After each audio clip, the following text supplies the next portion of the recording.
Welcome to HortTube, where we talk all things gardening. My name is Jim Putnam, and this is episode 2 in my How to Grow Blueberry series.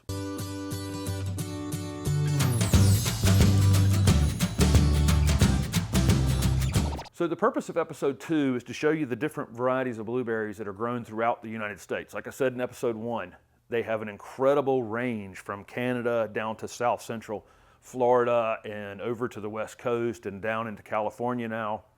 Blueberries are actually native to the United States and Canada, and over the last 100 years or so, lots of very smart people have been crossing them and hybridizing them and coming out with different varieties that produce bigger berries, that bloom earlier or bloom later, produce fruit earlier or later, will grow in more and more heat because most of the blueberry varieties actually like cooler winter temperatures, but now we have varieties that will go further and further south. So there's been a lot of work over a long period of time to create the vast number of blueberry varieties that we have currently.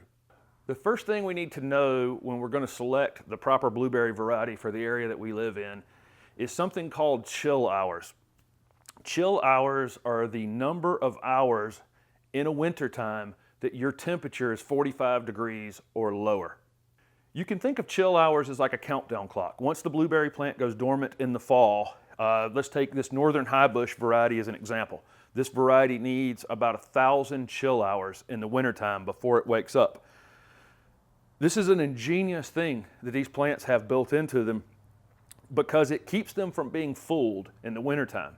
This plant needs 1,000 hours below 45 before it will consider waking up and flowering and fruiting. And what that prevents it from doing is having an abnormally warm week in January. Let's say you're in Michigan, this plant goes to sleep in September or October, and by mid-January it's got about 600 chill hours on it, and you happen to have a week where it's just ridiculously warm, 65, 70 degrees for 4 or 5 days in the middle of January.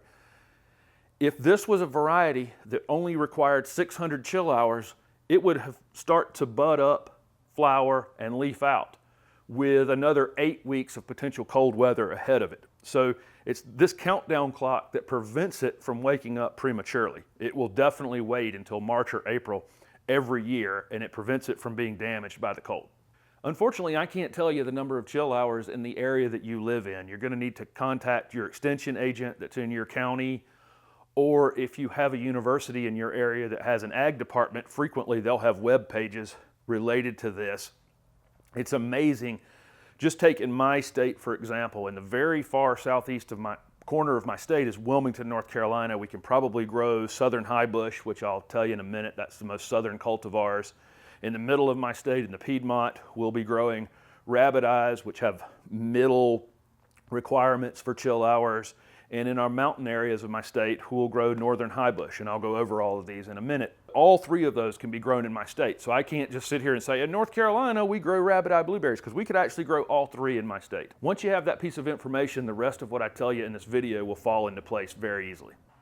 I'm going to start with the blueberries that grow the absolute furthest north and then work my way south. The group that actually grows the furthest north, and most of which are produced in Canada, are actually called Lowbush blueberries. It's a very small growing blueberry plant that only reaches maybe 2.5 feet in height. The berries are small and the skin is a little thicker on them, and they're not that great for eating out of a package from a grocery store, but they're absolutely fantastic for food processing, and that's where most of those go. So since this video series is about growing them for homeowners, we won't talk very much about those at all. The next group is the northern Highbush, and this variety, I shot this one in the first video, it's now in absolute full bloom. This variety is called Rekka, and it's a northern Highbush. Northern Highbush is the most common blueberry that are in the grocery stores.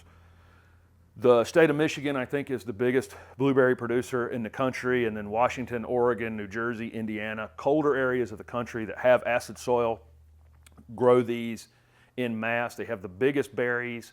They have the most fruit per plant. Northern Highbush varieties have been around for a long time. They've been hybridized for 100 years or more. They do require the most chill hours. Most of these varieties are going to require at least 800 chill hours, and many of them 1,000 or more. The next group of blueberries I'm going to talk about are the rabbiteye blueberries. These are the ones I actually grow in the Piedmont area of my state. These require chill hours somewhere in the 400 to 800 chill hour range, most of them in the 500 to 600 range. This variety right here is called Tiff Blue. It's already flowered. You can see this northern highbush I showed you was just flowering, hasn't even really thought about leafing out yet. Maybe a couple small leaves coming.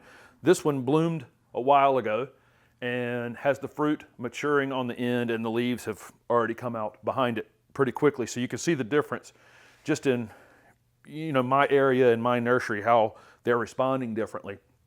This one got the chill hours it needed earlier, and boom, it came out a little earlier. Rabbiteye blueberries are widely produced. My state, the state of North Carolina, and Georgia are two of the top 10 producing blueberry states in the country, and almost certainly most of the varieties that they're growing are going to be rabbiteye blueberries.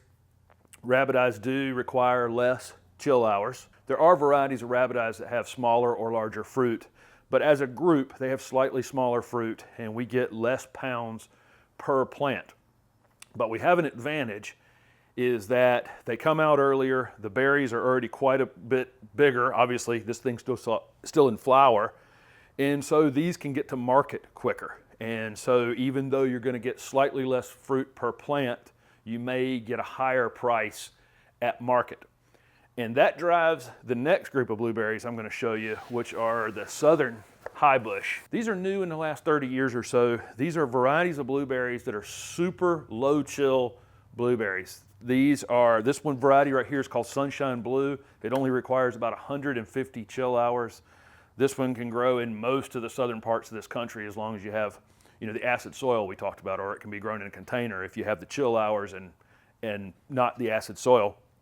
There are lots and lots and lots of varieties. The southern universities have introduced these. They have nice big berries on them. They do produce, again, even less than the rabbiteyes per plant in terms of pounds. But like I said, the earlier you can get blueberries to market, the higher the price typically is. So that's kind of been the war that's going on for a while, is to figure out how to grow blueberries further and further and further south. Because even if you're getting a little less fruit per plant, by getting those blueberries to market by April and beating the northern highbush varieties by almost 2 months, you can definitely get more per pint of blueberries. And that's been great for homeowners, because now in South Central Florida and the California coast, you can now grow blueberries because they just don't require very many hours below 45 degrees. Okay, so now I'm going to throw the next component in. Let's say you've called your extension agent, and your extension agent said, in our area we get between 800 and 1,000 chill hours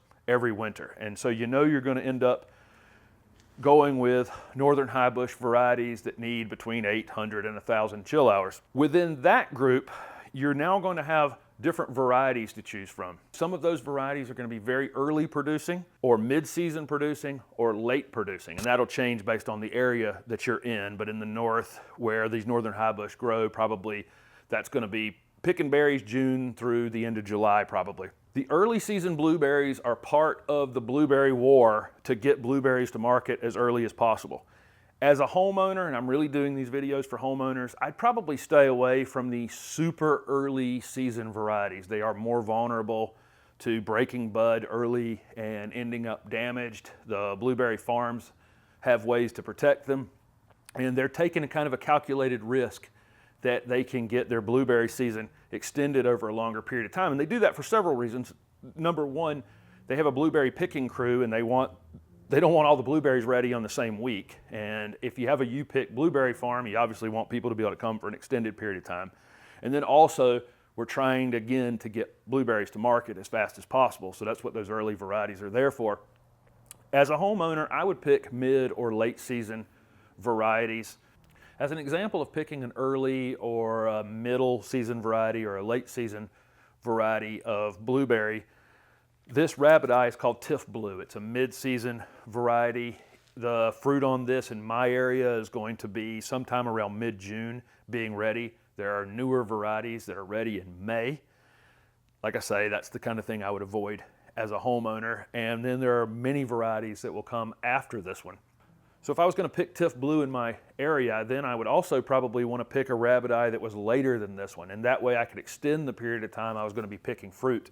I'm going to link some websites in the description of this video to help you pick once you've decided whether or not you need northern highbush or rabbiteyes or southern highbush. So just kind of a real quick review. The southern highbush, like this sunshine blue variety right here, are going to need 400 chill hours or less on average. 400 to 800 chill hours, you're probably looking at rabbiteyes. These do cross over some, so I'm generalizing a little bit. Anything over 800, you're almost certainly using northern highbush. This is an area I'd probably avoid box stores on. They tend to have a grower that's regionalized and shipped to a lot of different stores in several different states. And you're not necessarily going to get the best variety for your area. Again, this may be something you want to refer to your extension agent on, or sometimes there are websites for your state agriculture department that may have the top 10 varieties for your area of your state, and then try to find those. I think this is an area where you should trust your independent garden center to help you pick the varieties that are best suited for the area that you're in.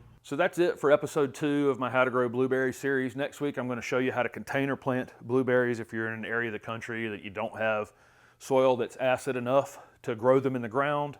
And then the 4th episode, like I say, I'll be showing you how to actually plant them in the ground and do raised beds if you have clay-based soils. I hope you got something out of this video and you can narrow down the choices for your area. And like I said, I'll link some websites in the description of this video to help you once you've figured out which one of these groups of blueberries you're going to be growing.